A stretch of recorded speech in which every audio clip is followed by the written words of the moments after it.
हुआ था। पहला क्वेश्चन क्या है मेरे दोस्तों, खानवा का युद्ध किसके बीच हुआ था। तो कई बार पूछा जाता है ये खानवा कहां पर है। तो सबसे पहले देखो हम बात करें किसकी, खानवा की बात करें मेरे दोस्तों, याद रखना ये खानवा जो है ये भरतपुर के अंदर है और इस खानवा के अंदर युद्ध होता है उसे कहा जाता है खानवा का युद्ध कहा जाता है। और ये जो खानवा का युद्ध है ये हुआ कब था, एक खानवा का युद्ध कब हुआ था मेरे दोस्तों, तो 16 मार्च 1527 को। कब हुआ था, 16 मार्च 1527 को खानवा का युद्ध हुआ था। यह भी आपको ध्यान में रखना। और किस किस के मध्य मेरे दोस्तों, तो बाबर और राणा सांगा के मध्य, बाबर और राणा सांगा के मध्य ये युद्ध हुआ था। हाँ जी मेरे दोस्तों, बाबर और राणा सांगा के मध्य युद्ध हुआ था। और याद रखना इसमें विजयी कौन हुए थे, तो बाबर इसके अंदर विजयी हुए थे। तो पूछा जाए खानवा कहां पर है, भरतपुर में। कब युद्ध हुआ, तो 16 मार्च 1527 को युद्ध हुआ। और किस किस के मध्य, तो मेरे दोस्तों बाबर और राणा सांगा के मध्य हुआ था। और जीता कौन था, तो बाबर इसके अंदर विजय होते हैं। ये यहां से आता है। उसके बाद दूसरे राजस्थान डोज की बात करें भाई, नंबर दो की बात करें मेरे दोस्तों, नंबर 2 है शिक्षा प्रणाली को कौन सी सूची में रखा गया। तो याद रखना शिक्षा प्रणाली की यदि हम बात करें, शिक्षा की बात करें मेरे दोस्तों, शिक्षा प्रणाली को समवर्ती सूची में शामिल किया गया। किस सूची में, समवर्ती सूची। अब सर ये क्या है समवर्ती सूची, तो अपने यहां संविधान के अंदर तीन सूचियां आती हैं, समवर्ती सूची, संघ सूची और राज्य सूची। उनकी डिटेल में बताने वाला हूं। तो समवर्ती सूची के अंदर उन कार्यों को शामिल किया जाता है जिनके ऊपर राज्य सरकार और केंद्र सरकार दोनों के द्वारा कार्य किया जाता है। जैसे राजस्थान के अंदर आईआईटी है मेरे दोस्तों, आईआईएम है, सेंट्रल यूनिवर्सिटी है। इनकी स्थापना किसके द्वारा, केंद्र के द्वारा। तो ये संबंधित किससे है, शिक्षा से। तो अपने यहां पर शिक्षा के ऊपर केंद्र सरकार के द्वारा भी काम हो रहा है। और राजस्थान के अंदर जितनी भी यूनिवर्सिटी है, जैसे राजस्थान यूनिवर्सिटी है, मोहनलाल सुखाड़िया है, जयनारायण व्यास है, या कोटा यूनिवर्सिटी है, इनकी स्थापना राज्य सरकार के द्वारा की गई। इसका मतलब है शिक्षा के ऊपर राज्य सरकार और केंद्र सरकार दोनों के द्वारा कार्य किया जाता है। तो किस में आ जाएगा, ये समवर्ती सूची के अंदर आ जाएगा। अब देखो तो यहां से याद रखना। अब थोड़ा सा यहां पर आगे बढ़ते हैं भाई, आगे लिख देता हूं मैं यहां पर। डोज नंबर 2 की बात करें तो सूची की बात करें तो यहां से समझना, यहां से पहली सूची कौन सी आती है, एक तो आती है मेरे दोस्तों संघ सूची। और इस संघ सूची में उन कार्यों को शामिल किया जाता है जो केंद्र सरकार के द्वारा किए जाते हैं। और संघ सूची की बात करें तो इसके अंदर वर्तमान में 100 विषय आते हैं। वर्तमान में कितने विषय हैं, 100 विषय।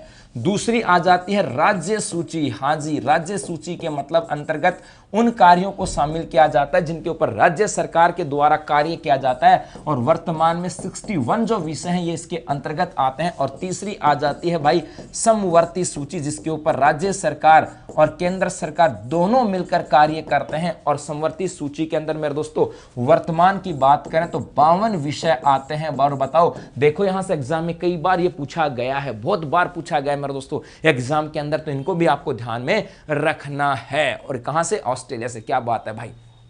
चलो आगे बढ़ते हैं। अब तीसरे डोज की बात करें, तीसरा क्वेश्चन है जल झूलनी एकादशी। किसका क्वेश्चन है मेरे दोस्तों, क्वेश्चन है जल झूलनी एकादशी किस तिथि को मनाई जाती है। जल झूलनी एकादशी जो मेरे दोस्तों ये किस तिथि को मनाई जाती है, तो कब मनाई जाती है भाई, ये भाद्रपद शुक्ल एकादशी को। कब मनाई जाती है, तो जवाब हो जाएगा भाद्रपद शुक्ल एकादशी को। भाद्रपद शुक्ल एकादशी को, एकादशी को ये जल झूलनी एकादशी के रूप में मनाई जाती है। कब, भाद्रपद शुक्ल एकादशी को मनाई जाती है मेरे दोस्तों। उसके बाद में अगला जो क्वेश्चन है नंबर 4, जाम्बोजी के 29 नियमों का पालन करने वाले अनुयायी क्या कहलाते हैं। हाँ जी मेरे दोस्तों, जाम्बोजी के 29 नियमों का पालन करने वाले अनुयायी जो है ये क्या कहलाते हैं, तो आपका जवाब हो जाएगा बिश्नोई। आपका जवाब क्या हो जाएगा मेरे दोस्तों, क्या कहलाते हैं, बिश्नोई कहलाते हैं। हाँ जी मेरे दोस्तों, बिश्नोई कहलाते हैं। और याद रखना इन जाम्बोजी का जन्म जो है ये पीपासर नागौर के अंदर हुआ था। कहां पर हुआ था,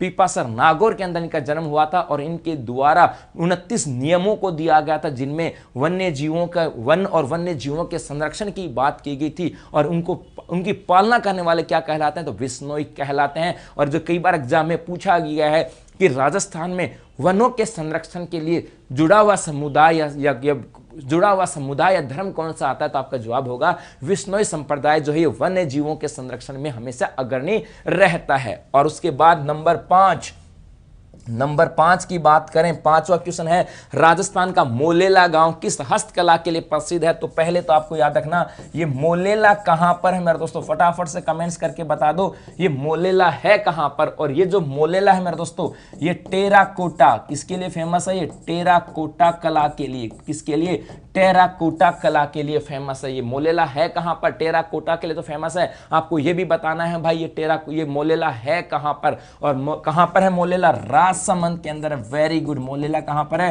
राजसमंद के अंदर है। टेरिकोटा कला के लिए फेमस है। इस टेरिकोटा के अंदर होता क्या है तो याद रखना मेरे दोस्तों इसके अंदर मिट्टी की मूर्तियां बनाई जाती हैं। इसके अंदर क्या होती है, मिट्टी की मूर्ति बनाई जाती है। एक बात तो ये ध्यान में रखना, और दूसरा यहां से याद रखना इसको जीआई टैग भी दिया गया। इसको क्या दिया गया, जीआई टैग भी दिया गया। हाँ जी मेरे दोस्तों कई बार पूछा जा सकता है जीआई टैग में कौन कौन से शामिल हैं।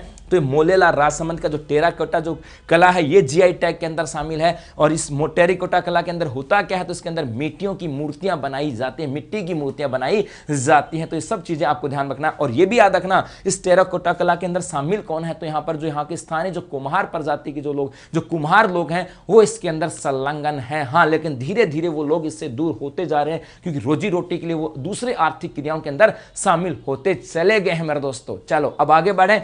अब हम किसकी बात करें तो इसका स्क्रीनशॉट ले लेना मेरे दोस्तों, 100% आपके लिए ये लाभदायक साबित होने वाला है। और अब